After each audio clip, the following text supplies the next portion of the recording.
The United States has been stuck for decades in a very complicated bargain when it comes to how we get food out of the fields and onto our tables, and our political opinions, which are increasingly polarized, about people who come into the country without authorization to work. Right now, that bargain is about to get very, very complicated with some potentially disastrous long-term scientific consequences. They're scientific, not just political. So first of all, let's set the stage here, right? I mean, what we're talking about here is depending on people coming into this country without work authorization in order to get food out of the fields. One estimate has it that between 2020 and 2022, roughly 42% of people working as field laborers were working here without authorization. And that is because, of course, this is some of the hardest work around. If you've ever spent a day outside in the sun in a field, you have some sense of it, much less if you were bent double trying to get strawberries off of a plant without bruising them such that you can pack them into a crate, right? It is incredibly hard work in conditions that you and I couldn't even take a walk in. And the pay is horrific, which is why so many people from other countries come here to do that job, because in many cases, they're being paid the kind of wage that a U.S. citizen with authorization to work in the United States would not settle for, and in some cases wouldn't even be legally allowed to be paid as little as they are. And that's why back in 2020, during President Trump's first term, when COVID-19 had shut down all sorts of operations, commercial operations, retail operations, farm workers were designated essential workers. We agreed as a nation that, only the most essential workers could do the kinds of jobs that we needed them to do. And in this case, farm workers fell into that category. They were put on the same level as emergency room nurses and police officers and firefighters. They were an essential workforce. And yet, right now, we're looking at a world in which these same laborers, once considered a crucial, as crucial as any life-saving occupation, they're now under threat because President Trump has decided that it is time to enforce a very sweeping standard when it comes to enforcing immigration law. And as a result, deporting as many people as possible, or at least trying to make the threat that he's going to, and that is creating absolute havoc in the communities that do this essential labor. Back in January, 79 people were arrested by Customs and Border Patrol agents around Bakersfield and Kern County. And that created just an absolute panic. Bakersfield is right in sort of the smack middle of California and the great Central Valley. That's really the breadbasket of America. And those arrests created this just climate of fear in the migrant labor communities. And that has, rippled across the United States, but it's especially being felt here in California. And as the spring and summer set in, I think we're going to see it in the rest of the country as well. The California Farm Bureau told NBC News that they are seeing, real difficulties in getting people to basically just show up for work. The California Farm Bureau represents about 26,000 ranching and farming families, and they say that for the harvest, they're having trouble getting people to come and do the work. They're issuing calls in a statement for workforce stability, and while they say that they haven't seen, huge widespread absences, they're very concerned about it.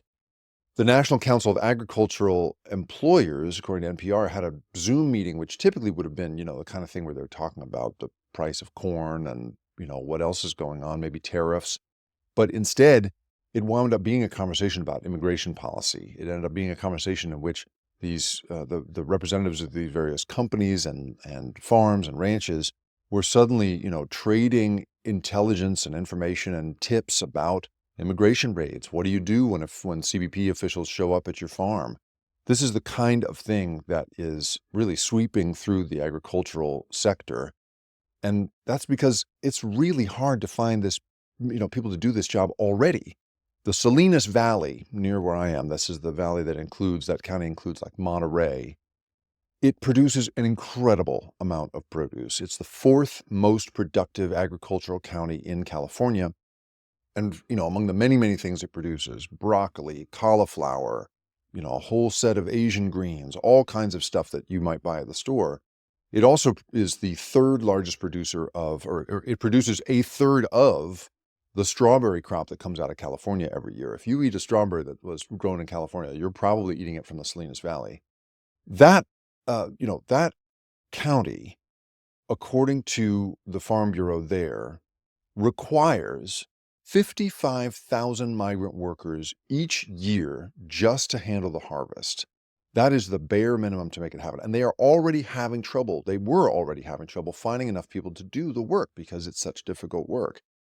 So the idea that people are somehow not going to show up for this, that the people that they might have depended on otherwise are too frightened to show up for this kind of work, really has people in a panic. So these are some of the there's some short-term effects of this that we're going to need to watch out for. And I'm going to start with those. So the price of this stuff may simply go up because it will be that much more expensive to find work, to find people who will do that kind of work. But there are other long-term effects, and these are the ones that I want to talk about because scientists I've been speaking to, there's some disagreement about this because we're really entering uncharted territory and people don't really know what the effects are going to be. But there are some historical precedents that scientists have been pointing to that have people worried about what the long-term effects would be, not just on the labor market, not just on the economics of the produce, but on the land itself. So if, hypothetically, harvests were to totally go unpicked, if these lands were to be entirely unattended, then you could be in a position, scientists say, in which the land gets kind of abandoned, right? Gets forsaken. And here's the problem with that. So we've seen this before in the late 19th century here in the United States as basically the country, as European settlers were sweeping across the country and more of them were settling in the Midwest. Traditionally, agriculture had taken place in the Northeast because that was where European settlers had first begun up and down that coast. And so the Northeast was where a lot of stuff was being grown. As those settlers began to create more and more farmland in the Midwest, that became the place that so much of the produce came from. And so the northeastern agricultural land was abandoned in a lot of cases. People were walking away from those fields. We've also seen this happen in parts of Europe, Southern Europe, especially where places that have been, farmed for generations get walked away from. And this can be for all kinds of reasons. It can be because, it could be for socioeconomic reasons. It can be because of climate change. In some cases, scientists have looked at areas of land that were in places that were Soviet, and then after the fall of the Soviet Union became Western democracies, and as a result, the sort of top-down agricultural systems changed and people walked away from the land in that case. As a result, there are places in history where we've been able to look at what happens when you actually walk away from land. And here's the difficulty of it. So when fields truly go untended, and again, it's not clear that this is exactly what's going to happen, but if they were to truly go untended, the science shows that bad things can happen to the productivity of the soil in successive crops. Basically, the soil and the conditions in that field can make it harder and harder to grow as much food as you would want to in that land. The one big reason is soil erosion. Soil is really delicate stuff, and the cocktail of stuff that goes on underneath a crop is very, very complex. The topsoil, the topmost layer, is the really nutrient-filled, soil that produces, that is the really fertile soil that farmers want. And that's why you have, these processes in which you till that soil and mix it in and so forth. If land is truly abandoned and not enough stuff is growing on it, you can then have rain come in and wash away that topsoil. If there's even the slightest sort of grade to that field, even though it may be ostensibly flat, it can wash away that topsoil and strip that land of that valuable nutrient-rich layer. That can be a real problem. Also, if a crop is just left to rot in the field, on the one hand, that can create nutrients for the soil that can be good. That can be a kind of fertilizer in a sense, a compost that creates fertilizer. That can be a good thing. But it can also, depending on the conditions, create a change in the chemistry of the soil that changes the way that nitrogen-fixing bacteria and certain kinds of fungi that we require to have fertile soil, it can change the conditions for that microbiome in a way that can be quite bad. So, we don't really know whether this could happen yet, because again, it hasn't really happened in the way that we're seeing now, where there's an established agricultural system and then suddenly the labor just absolutely falls apart. If that were really to happen, we don't really know exactly what the effects are, but scientists say that this could be a bad thing. Now, in the long term, it can be a good thing. The problem with soil and with crops right now is that we produce so much more food than soil naturally wants to produce. We work the land so much harder than it naturally, is built to work. And as a result, we have struggled for years to keep soil, as nutrient filled as we need to.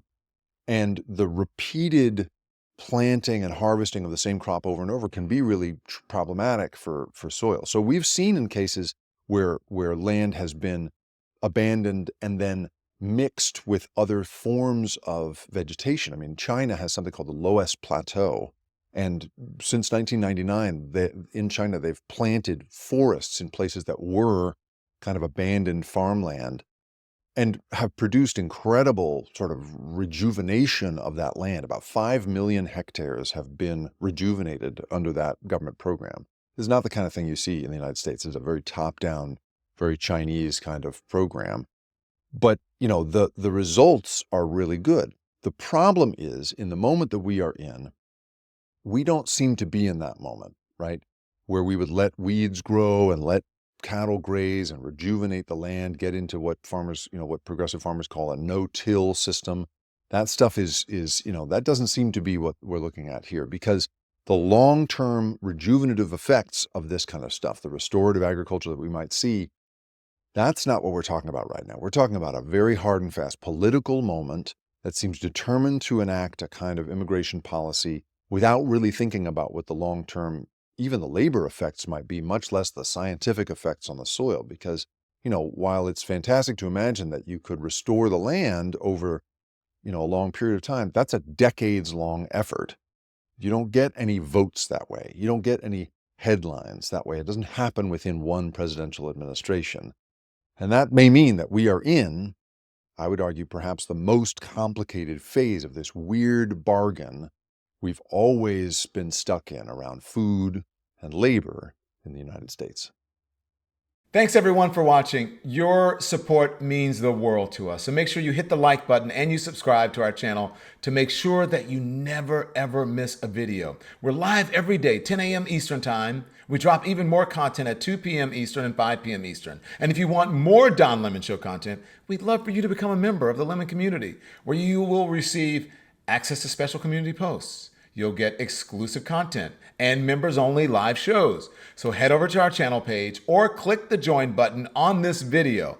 Again, thank you for watching. We appreciate your love and your support, and we will see you next time.